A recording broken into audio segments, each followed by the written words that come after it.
Floodlight ay isang klase ng ilaw na nagbibigay ng napakaliwanag na sinag. At kadalasan itong inilalagay o kinakabit sa pader, poste, bubungan upang ilawan ang mas malaki at mas malawak na lugar. Ang naunang halogen floodlight ay may tungsten filament na nakapaloob sa isang selyadong tubo na may lamang halogen gas tulad ng iodine o bromide na kapag dumaan dito ang kuryente ay lilikha ito ng init upang magbigay ng napakaliwanag na sinag. Ang halogen floodlight ay naimbento noong 1955. Ang ilaw na ito ay umiinit ng 250 sentigrado. Ito'y nagiging mapanganib na pwedeng pagmulan ng sunog. At bukod pa doon, ito'y kumukonsumo ng mataas na kuryente.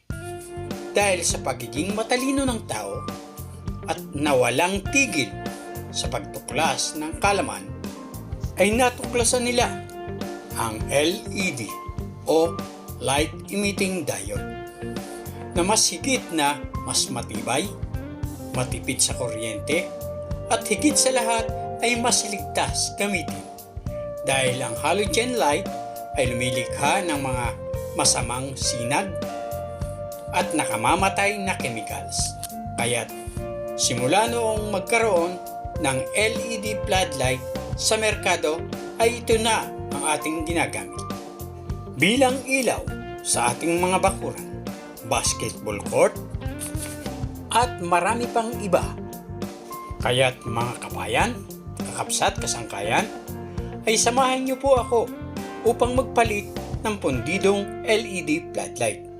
Tayo na po, simulan na po natin ang ating trabaho. Umakyat na po tayo sa ladder na may taas na 10 feet. Tatanggalin po natin ngayon itong busted LED light nito. Marahil ay napapansin niyo po mga kabayan na naka-on pa ang ilaw kung saan nakatap ang LED floodlight na ito. Kaya ako po ginawa yon ay upang ipakita po sa inyo kung paano mag-tap o mag-connect ng LED floodlight kapag may live wire o kuryente. Tanggalin na po natin ang tornilyo. Ang una po natin gagawin ay puputulin po natin ang supply ng floodlight na ito at iti-tape po natin. Isa-isa po nating putulin ang connection ng floodlight na ito. Pagkatapos po nating putulin ay i-tape po natin. Sa ganito pong kadelikadong trabaho, ang dapat po nating gagamiting hagdan o ladder ay fiberglass kaysa sa aluminum ladder. Kung aluminum ladder ang ating gagamitin, dapat po ay yung may insulation sa bandang ibaba upang hindi po daluyan ng kuryente. Ngayon po ay nalagyan na po natin ng tape ang magkabilang wire. Ngayon po itatanggalin na po natin ang tornilyo para maalis po ang LED floodlight na ito. Yan po, natanggal na po natin mga kabayan, kakabsat, kasangkayan. Dapat po sa pagbaba po sa ladder na ganito kataas ay dapat po mag-ingat po tayo. Di bali na pong mabagal, huwag lamang tayong madisgrasya. Ika nga, safety first. Yan, box na po natin ang ating nabiling bagong LED light. Ito po ay nagkakaalaga ng 1,500 pesos. Yan, box na po natin. Tanggalin po natin dahan-dahan mula sa kahon. At ayusin po natin ang wiring. Kung kailangan pong balatan para sa mas maganda at mas matibay na koneksyon, ay balatan po natin ang wire.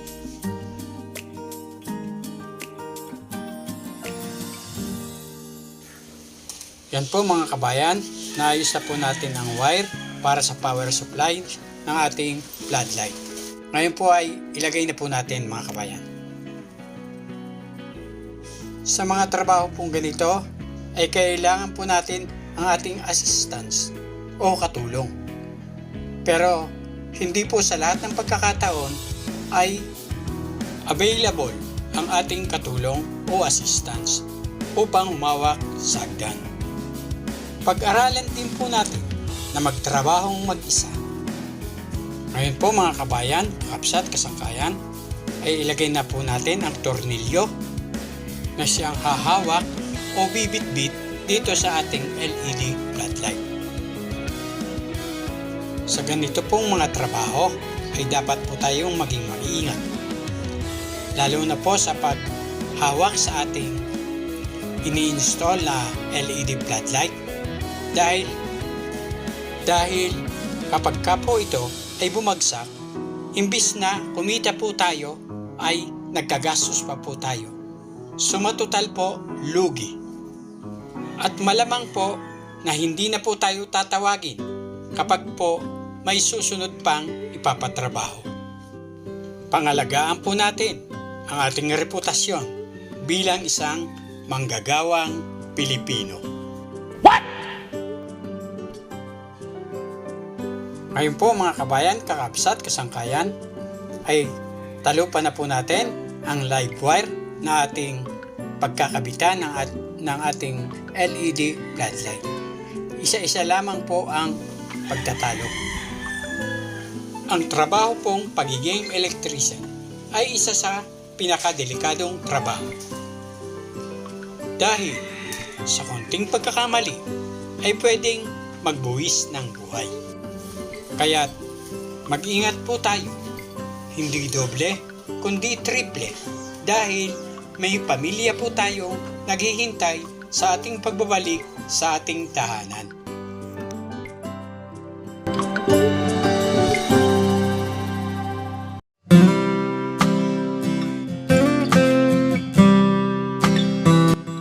Yan po mga kabayan, naitap na po natin ang ating LED floodlight. Isa na naman pong trabaho ang natapos ang inyong abang lingkod na si Juan Masipag na di tinatamad. Ngayon po ay hinihiling ko po sa inyo na mag-subscribe,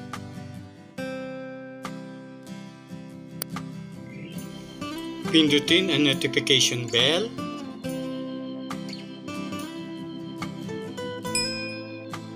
mag-like, mag-komento, at i-share.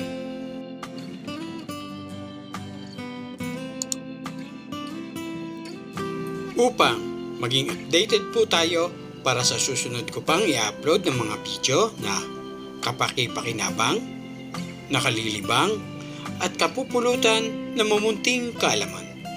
Maraming salamat po sa inyong panonood. Hanggang sa muli.